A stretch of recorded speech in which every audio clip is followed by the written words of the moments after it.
ফিলিস্তিনের মতো বিদ্যমান বাস্তবতা কেবল আরব কিংবা মুসলমানদের জন্যই উদ্বেগজনক নয়, বরং তা সমগ্র মানব জাতির জন্যই উদ্বেগের বিষয়।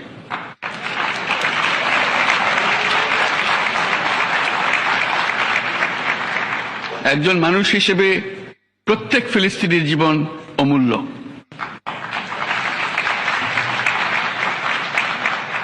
ফিলিস্তিনের জনগণের বিরুদ্ধে যে মানবতা বিরোধী অপরাধ হচ্ছে তার জন্য সংশ্লিষ্ট সকলকে দায়বদ্ধ করতে হবে।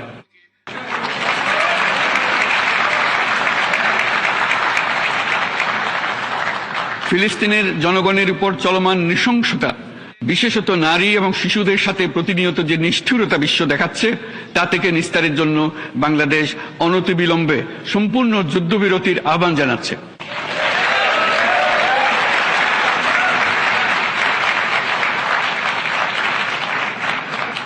দ্বিরাষ্ট্রভিত্তিক সমাধানেই মধ্যপ্রাচ্যে টেকসই শান্তি আনতে পারবে। তাই জাতিসংঘ সহ আন্তর্জাতিক সম্প্রদায়ের সকলকে এর বাস্তবায়নের জন্য এখনই উদ্যোগ নিতে আহ্বান জানাচ্ছি।